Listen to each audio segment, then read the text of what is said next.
જય મહાદેવ, જય ભોલેનાથ, મહાદેવ હર. આજથી 40-45 થી 50 વર્ષ પહેલાંની વાત કરું છું. પોતાના મેં 50-55 વર્ષ તો પાક્કા ભાઈ. મારી ઉંમરની વાત કરું છું. હું 12 વર્ષનો હતો ત્યારે હીરા ગામમાં સુરત આવ્યો. 26 રૂપિયા ટિકિટ ખાલી મહુવાથી સુરતની, ખાલી 26 રૂપિયા ટિકિટ. તો એ વખતમાં હીરાનું એટલું બધું માન કે ન પૂછો વાત.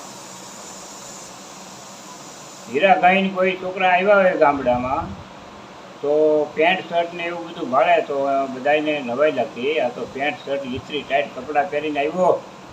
હવે દેહમાં થીંગડા મારતા આપણે પાછા બદલાવતા સોનીના આપણા વડવા. એ વખતમાં કોઈને ખાવા કાંઈ મળે જ નહીં ભાઈ. આખા કુટુંબની અંદર 1-1.5 કપડાં હારા હોય તો આખું કુટુંબ એ કપડાં પહેરીને ગામતરા કરતા ભાઈ. આ સ્થિતિ હતી પહેલાં આપણે ગામડામાં. પછી 12 વર્ષનો હતો તો હીરા ગામમાં આવ્યો કે ભાઈ મારે કાંઈ કરવું નથી, હું કાંઈ ભીણો નહીં, અને સીધો આવીને બેસી ગયો હીરામાં. બધા કહેવા માંડ્યા કે મંદી હાલે છે, તું અહીંયા શું આવ્યો એમ, મારે હીરા કીધું કે એમ નહીં કે હા.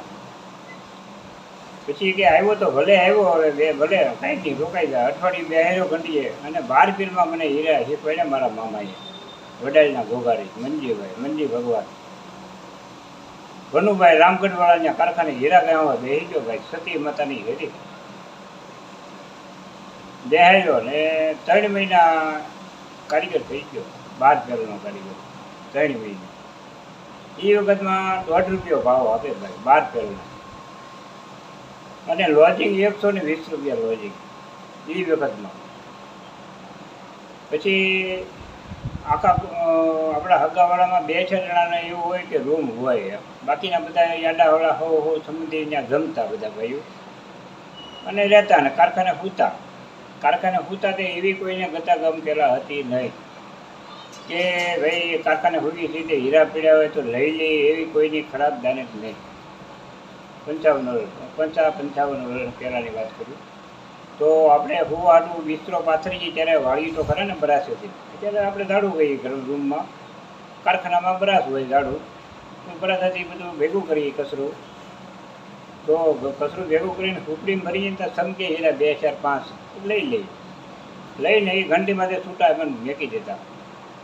એ હીરા મેકી દેતા છૂટા એમને. ખબરમાં શેઠ આવે ને કે બાબા આવી લો તમારા હીરા. આવી બધી સત્યની વાત બધી પેલાની આવી હતી ભાઈ. અને હીરા અમે આપી દેતા, કાંઈ ખબર પડે નહીં કોઈને. હું મારા હારેથના જેટલા કારીગર હતા બધા આ સત્યવાદી બધા. હીરા કારખાને હોવાનું 4-5 જણા એક ફગાવાળાની રૂમે જમતા અને હીરા મળ્યા કારખાને હુતાવીને સવારે શેઠને આપી દઈએ. હવે આવી સ્થિતિમાં અમે હીરા ખરીદતા ને. એ વખતમાં 1000 રૂપિયાનું કામ કરે ને કારીગર તો હજારીઓ કહેવાતો. હજારીઓ છે એ કારીગર એટલે હજારીઓ એમ. અને એ વખતમાં 1000નું કામ કરતો હોય તો પારસમાં એ વખતમાં 7000માં પ્લોટ મળતો બાપા. અને આ બધું જે તાપીને કાંઠા સુધી જે ફેલાઈ ગયું છે અત્યારે, તાપીને સામા કાંઠે પણ વૈયો જાણક થઈ જશે બહુ શેઠ સુધી. તમારી નજર ન પગે ત્યાં સુધી સુરતમાં બહુ ફેલાઈ ગયું બધી રીતે. ઉગમનું આથમનું દરિયાદનું વાતરાતું ત્યાં જગ્યા નથી એમ કહેતો હાલે. અને એ વખતમાં દેહનો બધાને બહુ મોહ. દેહમાં જઈને તો બધા આખા કુટુંબના મળવા આવે. ભાઈ તું કઈ ઇલાકામાં જમતો ને ક્યાં ઇલાકામાં હીરા ગહતો આવું પૂછતા. તો અમે કઈ ભાઈ સતી માતાની હેરીમાં હીરા ગહતા ને ખાનચાન ડેલામાં જમતા. એ કે ઠીક ફલાણો મારો છોકરો મળે. મેં તો હા અમને કાયમ મળે. તો એકબીજાની રજા હોય વાહ રજા રહેતી. હવે તો રવિવારનું થઈ ગયું, પહેલાં રવિવારનું હતું. ઇલાકા પ્રમાણે રજા રહેતી. કોઈને શુક્રવાર રહે, કોઈ શનિવાર, કોઈને રવિવાર, કોઈને સોમવાર, કોઈને મંગળવાર, કોઈને બુધવાર, કોઈને ગુરુવાર, કોઈને શુક્રવાર. આ રીતે બધાને રજા રહેતી. તો એકબીજાને ભાવ એવો કે ન પૂછો વાત. હગાવાળા કારખાને બેહવા એટલે આપણે પાટલો કાઢીને આપીએ, બેહાલ્યો આ પાટલો બેહો. ચા મગાવી, બીડી પીતો બીડી મગાવી, માવો ખાતો માવો મગાવી, આવો ભાવ. અને ખબર પૂછે ભાઈ દેહમાં શું કરે, કેમ છે, આમ છે તેમ છે, બધી ખબર પૂછે બધાને. અને એ વખતમાં ફોન પણ કોઈ વસ્તુ હતું જ નહીં. ટપાલ દ્વારા વાત થતી. ટપાલ લખીએ 4 દિવસ 5 દિવસ 3 દિવસ ટપાલ દેહમાં પહોંચતી.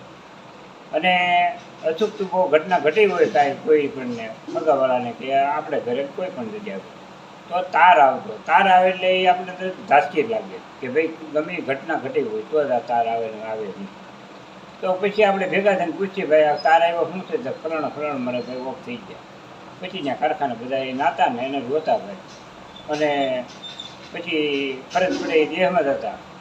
અને દેહમાં થઈને પછી આપણે દિવાળીને દેહમાં જઈએ ને, બધા પૂછવા આવે, ખબર પૂછે, સા પીવા લઈ જાય, બધા આખા કુટુંબમાં આટલું માનપાન હીરાવાળાનું માનપાન એટલે ન પૂછો વાત ભાઈ. સા પીવા લઈ જાય, મારી ઘરે સા પીવા આવી જાય, ઓલો કે મારી ઘરે સા પીવા આવી, મારી ઘરે બોલાવી જાય, આવી જાય એમ નહીં, સા પીવા આવી જાય એમ નહીં, આજ મારી ઘરે સા પીવા. આવો ભાવ 55 વર્ષ પહેલાંની વાત છે ભાઈ. આ એટલો બધો ભાવ. અને સુરત જવાનો સમય આવે અમારો કે ગારો અમારો મહિનો થઈ ગયો છે ને કારખાના ખુલી ગયા છે ને સુરત જવું છે, તો આખું કુટુંબ 2 સ્ટેશન સુધી મેકવા આવતા. અને બધા રોતા, મા રોવે, બેન રોવે, ભાઈ રોવે, બાપા રોવે, બધા આખું કુટુંબ રોવે ને ઓલો રોવાવાળો એકલો સુરત જવાવાળો. પછી સુરત વયો આવે ને આખું કુટુંબ રોતું ઉભી જાય, છોકરો ભાડે કે ભાઈ મારું કુટુંબ આખું રોવે છે ને એમ કરીને સુરત મેકવા આવતા. સુરત એટલે બહુ વિદેશ જેવું લાગતું છે. ગુજરાતમાં સુરત, ગુજરાતના આપણે કાઠિયાવાડી કહેવાય કે ભાઈ અમારે દેહમાં જવું. હવે છે સુરત દેહમાં છે આ બધું. તો એમ કે દેહમાં જવું એટલે બધાને નવાઈ લાગતી, એ ભાઈ આ તો ઓલો દેહમાં જાય. આવો ભાઈ સ્થિતિ પહેલાં હતી. અને છોકરો શું કામ કરે? ભાઈ હીરા ગયા, ભાઈ દીકરી આપો. એટલું બધું માનપાન હીરાવાળાનું, એટલે ન પૂછો વાત. ભાઈ છોકરો શું કામ કરે? હીરા ગયા, દીકરી આપો. કોઈના છોકરા એ વખતમાં કુંવારા યાર નથી. બધાના એ વખતમાં સમયને સારો સમય હતો. વડીલા દાતા ભાઈ દીકરો અમારો હીરા ગયા છે ને એટલો 6-7 હજાર 3500-4000નું કામ કરે છે, 3000-3500 જ કરતા, સારામાં સારો કરી. તો એ દીકરી આપતા. અને એ વખતમાં 200-150 રૂપિયાનો તેલનો ડબ્બો મળતો, 20 રૂપિયાનો મણ બાજરો મળતો, 10 રૂપિયાનો મણ. સસ્તાઈ હતી એ પ્રમાણે, પૈસા ઓછા હતા એ પ્રમાણે સસ્તાઈ હતી અને બહુ સારું હતું. ત્યારે એ 26 રૂપિયામાં સુરત પહોંચ્યો હતો ને અત્યારે છે 1800 રૂપિયા છે, 2400 રૂપિયા છે ડબલના. આ રીતનું છે ભાઈ સમય પ્રમાણે. હવે આવી ઘટના બધી ઘટી છે. હવે અત્યારે છોકરા અને દીકરાને વરાવવા હોય તો હવે છોકરા માથે વહી ગયું ભાઈ. પહેલાં એ કાંઈ હતું નહીં.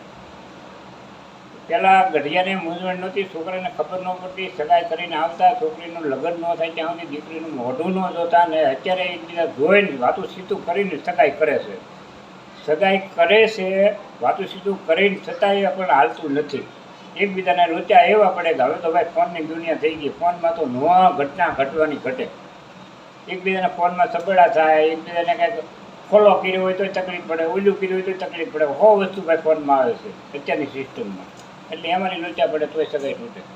અને દીકરા માથે વહી ગયું. મા બાપનું કાંઈ હાલતું નથી. હર કોઈને ઘેરે કુંભારમાં કે કોઈ બીજી નાતમાં આ રીતની બધી ઘટના ઘટે છે ભાઈ. અત્યારે આ સમય આવી ગયો છે. આમાં વડરનું કાંઈ વડવાને એ ખરું કે ભાઈ દીકરાને પસંદ પડ્યું તો પછી પાછળ જોવાનું થોડું ઘણું રહે કે ભાઈ માણા કેમ છે, શું છે, આમ છે, તેમ છે. બાકી દીકરાને જોયું હોય કે ભાઈ એને બેન પસંદ પડ્યું તો એ આપણે કામ કરવું પડે. અને અઠવાડિયે 10 દી, મહિને 15 દી ભાઈ ફરવા જવું છે, છોકરાનો ફોન આવે તો આપણે નીકળવું.